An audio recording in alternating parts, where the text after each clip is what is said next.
What's up, YouTube fans? Today we're going to take a look at the DX9 Montana B version, or their version of a G2 breakdown.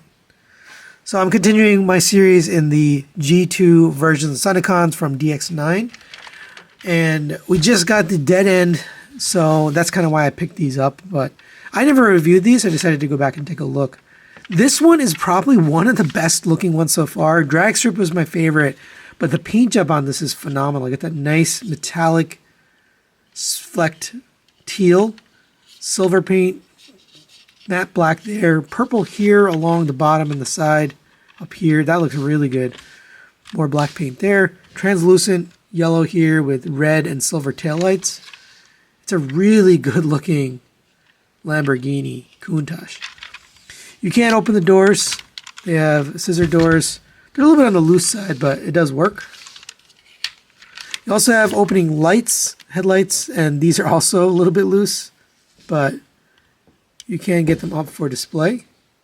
That looks good. You can also take the gun and plug that into here. It's a little bit of a tight fit, but should be able to, there we go.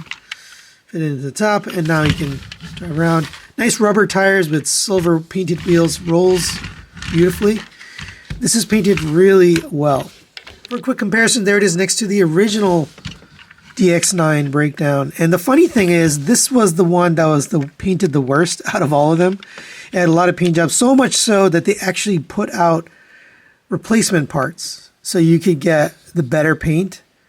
And I can't remember if I put the replacement parts on or not, but you can see the paint's not great. It's kind of different colors, stuff like that. It's okay, but it was not this good. This one looks really good. So I'm glad that they improved it, but there you go. And for quick comparison, there it is next to the Magic Square Optimus Prime and the Fans Toys version of Wild Rider. This thing looks phenomenal, but you can see it's actually quite a bit bigger. It's a little bit taller, a little bit longer, and a little bit wider. So in the Masterpiece scale, it does look a little bit big compared to the typical Carbot, but overall it looks nice. All right, now let's get this guy transformed into robot mode. Since this is an older figure and the transformation's out there quite a bit, I'm going to get it transformed off camera. We'll be right back. And there we have G2 Montana in robot mode, and he looks really good. Once again, they've added more paint deco on this version over the G1 version. You got the nice metallic teal here for the crotch and the thighs, silver here for the chest with the metallic purple for the head and the chest, blue for the face with the red eyes. That looks pretty good. Here's the back. He cleans up pretty nice. The only thing that I don't really love is these legs, the way they're designed. They just come apart very easily. I just don't like the doors on the side, but other than that, I think it looks really good. Let's go over the articulation. Head is on a ball joint, so it gets up to there, down to there, side to side, and it rotates all the way around. Very nice looking head sculpt, by the way. Shoulders are turned around on friction, up to the side, up to here. You can also lift up the shoulders, you can get it all the way up to there. Rotation at the bicep. Double jointed elbow gets you the full bend. Rotation at the wrist. In and out movement at the wrist. Fingers are on a single pin. The pointer finger is separate, but it's curled, so useless. The thumb is also on a pin, but again, curled, so not very useful. Going down the waist, you have a waist rotation. You have an ab crunch, which is nice. Nice tolerances. This one they put a better pin than they did for Henry, their Wild Rider. Single hip skirt here on the front. Legs up to there, back to there, out to the side, all in friction. Again, no ratchets on this guy at all. Not a single one. The knee gets you 90 degrees up to there. Nice sculpted details there. Ankle tilt on a ball joint. And like I said, this is the weakest part of the whole figure.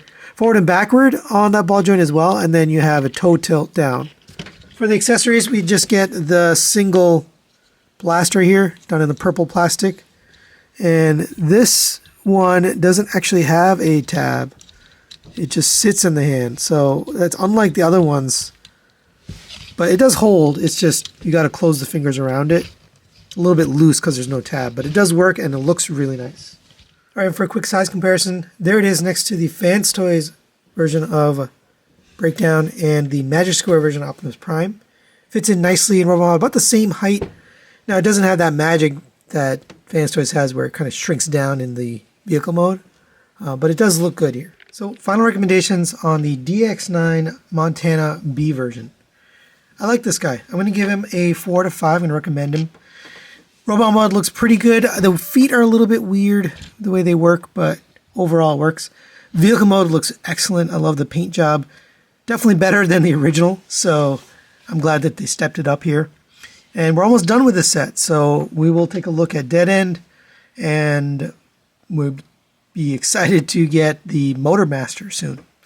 So that's it for today. Thanks for watching. We'll see you next time.